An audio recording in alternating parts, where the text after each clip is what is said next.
testemunha do poder de Deus. Qual era o papel do povo diante das nações, diante daquelas pessoas, daquelas tribos, aqueles povos que eles encontravam? Qual era a maior missão deles diante daquela situação ali, diante daquele encontro daqueles povos? Então, gente, aí em Josué 7, de 6 a 9, assim que é descoberto o pecado de Acã, assim que é descoberto a razão da tragédia, ou melhor, antes de ser descoberto, né? Quando acontece a tragédia, Josué agora faz uma oração triste, uma oração aqui de lamento pelo que aconteceu e questionando a Deus também as razões por aquilo que aconteceu. Então ele diz assim, ó, Josué 7, de 6 a 9. Sim, Josué rasgou sua roupa, que era um costume da época. Toda vez que você ficava em luto, toda vez que você ficava consternado, abalado com alguma notícia, alguma coisa, você rasgava suas vestes, colocava cinza sobre a sua cabeça e se cobria com um pano de saco. Aí olha aí o verso 7. E Josué disse: Ah, Senhor Deus, por que fizeste este povo passar o Jordão para nos entregares nas mãos dos amorreus, para sermos destruídos? Antes tivéssemos nos contentado em ficar do outro lado do Jordão. Então, só esse verso aqui, se você pegar, ele parece muito com aquelas outras vezes que o povo de Israel ficava murmurando para Moisés. Ah, quem dera tivesse morrido no Egito. Será que não tinha tumbas suficientes no Egito para você trazer ele para morrer no deserto? Ah, saudade dos pepinos e melões do Egito. Bem melhor do que ficar comendo desse pão vivo no sol quente. Então, essas afirmações durante a caminhada no deserto, Moisés escutou a exaustão. E quando Josué vai começar essa oração aqui, parece que ele está dizendo a mesma coisa que o povo dizia. Só que agora ele vai explicar qual é o verdadeiro motivo por ele ter dito isso. Olha aí. Ah, Senhor, o que direi? Pois Israel virou as costas diante dos seus inimigos. Quando os cananeus e todos os moradores da terra ouvirem isto, nos cercarão e apagarão nosso nome da face da terra. E então, que farás ao teu grande nome? Então, Josué, na verdade, ele estava se preocupando com o nome de Deus, com o caráter de Deus diante das nações. E isso é um detalhe muito importante. Josué expressou a sua preocupação com os danos que a reputação de Deus sofreria com essa derrota de Ai. E essa preocupação também Moisés demonstrou quando Deus, quando Deus disse que ia destruir todo o povo por causa da questão do bezerro de ouro. O povo caiu ali na gandaia e Deus disse assim, ó, se afaste aí que eu vou destruir todo esse povo e a partir de você eu vou fazer uma grande nação. Claro que Deus não iria fazer isso, né? É apenas para testar qual era o nível de empatia, de ligação que Moisés tinha com aquelas pessoas. Moisés preferiu que seu nome fosse riscado no livro da vida a ver qualquer um do povo sofrer a destruição. Então, Moisés diz assim, Deus, se o Senhor destruir esse povo, as nações vão ficar falando mal do Senhor. As nações vão dizer, olha, esse Deus aí tirou o povo do Egito, não conseguiu conduzir eles no deserto, pegou e matou todos eles. Esse Deus aí é um fraco, esse Deus aí não sabe cativar seus adoradores. Não merece adoração. Porque ele liberta um povo para depois matar eles no deserto.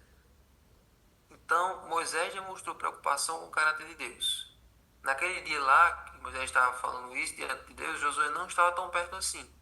Ele estava ali no meio do monte, não estava vendo o acampamento dos hebreus, mas também não estava lá na nuvem de glória que Moisés estava.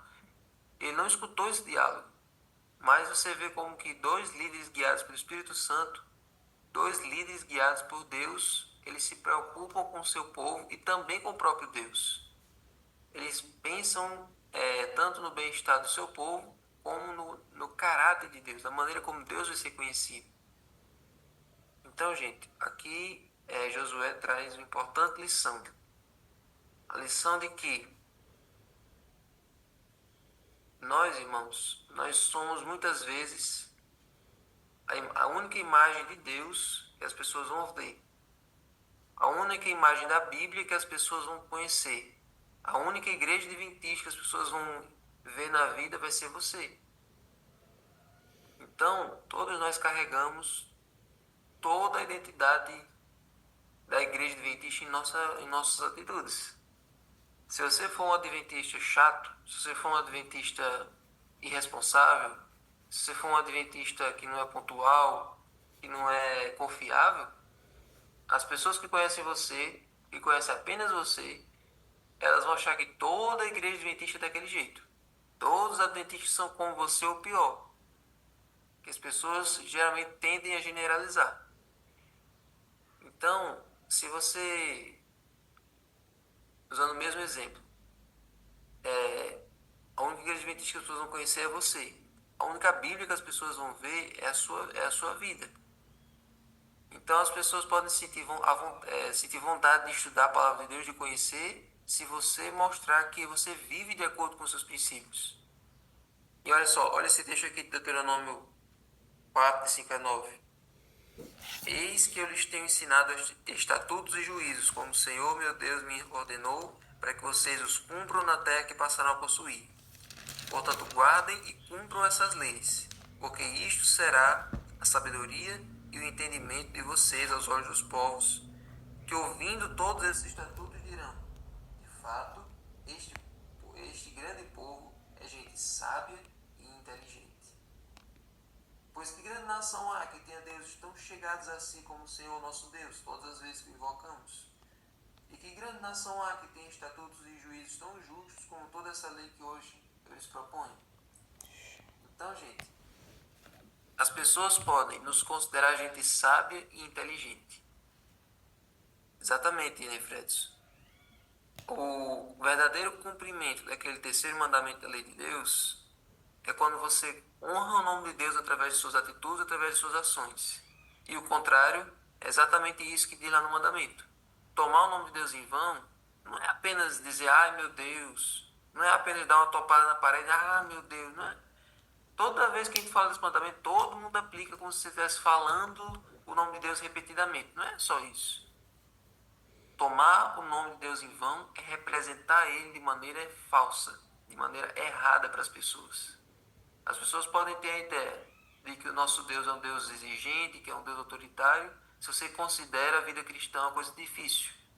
Todo cristão, todo adventista que trata a vida cristã como um bicho de sete cabeças, como se fosse uma coisa ruim, como se fosse uma coisa insuportável, todas as pessoas vão ter a ideia de que o nosso Deus é assim e de que não vale a pena ser da igreja, que não vale a pena ser cristão, se for para ser tão triste quanto aquela pessoa que diz ser. Então, pense que cada coisa que você faz é exemplo. Você é um espelho o tempo todo. Então, gente, pense que a sua vida deve ser para glorificar o nome de Deus. Tudo que você faz é para tornar Deus conhecido e que as pessoas tenham uma boa imagem dele através da sua vida. A sua vida é que está em jogo. Suas atitudes é que vão fazer a maior propaganda de Deus para as pessoas. Então, a gente sempre fala do exemplo dos anjos, né? Os anjos poderiam ter vindo pregar o evangelho, mas Deus preferiu que fosse nós. Porque os anjos poderiam representar o caráter de Deus de maneira perfeita, porque eles nunca pecaram.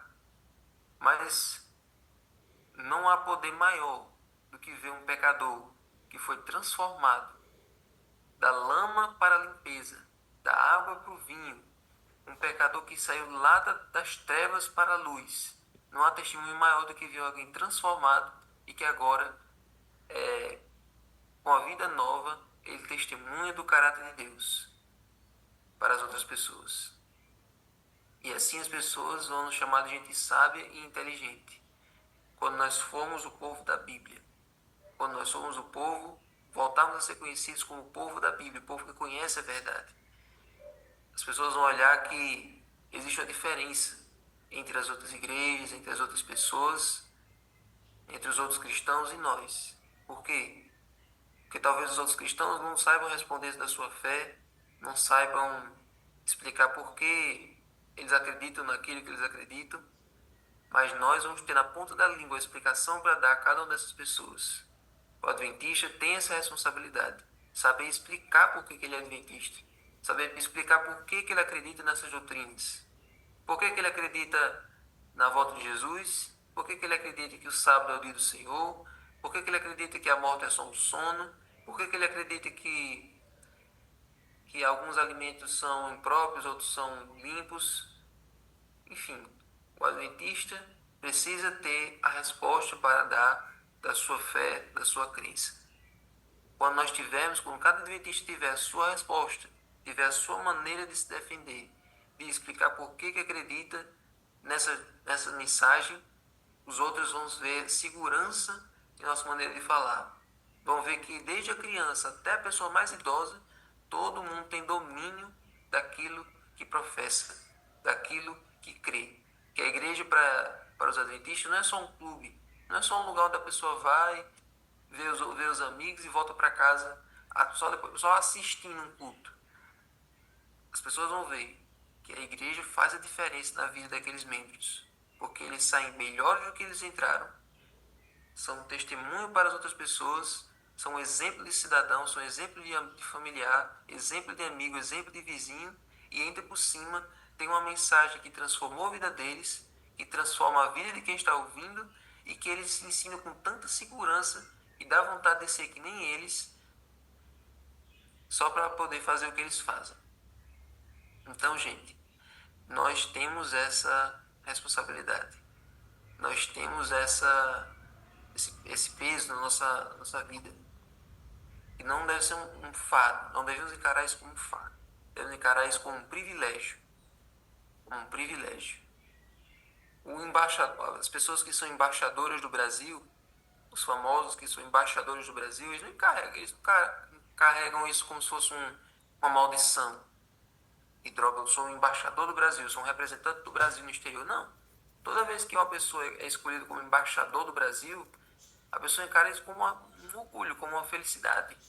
Nossa, tantas pessoas, eu fui escolhido para representar o Brasil, seja no futebol, seja na música, seja na dança, seja no qualquer lugar do mundo que o brasileiro é escolhido como representante, ele se sente honrado, ele se emociona. E você é representante do Rei do Universo, onde quer que você vá. Amém. Quando você vai em missão ao supermercado, em missão ao barbeiro, em missão à escola, você é um representante, é um embaixador do reino do céu. Então haja dessa maneira. Que você possa trazer um pedacinho do céu, onde quer que você esteja. Que você possa trazer o caráter de Deus na sua vida e a mensagem da Bíblia nas suas palavras. Amém? Amém. Senhor Deus, muito obrigado sobre essa lição de hoje. Muito obrigado, Senhor, por o Senhor nos escolher como teus representantes. Que nós possamos, Senhor, ser santos como tu és santo. Amém. Que nós possamos ter a mansidão que vem de ti. Que o teu caráter, que as tuas qualidades, que a tua maneira de agir possa ser vista em nossa vida. Para que os outros possam ver a diferença que faz pertencer aos teus filhos, pertencer à tua igreja e contemplarmos e falarmos com o Senhor todos os dias. Amém. Fica conosco, abençoe o estudo do livro Ouça Pedir Mais, possamos aprender mais sobre a oração intercessória e também sobre como falar contigo, em nome de Jesus. Amém. Vou passar o livro a Cunha.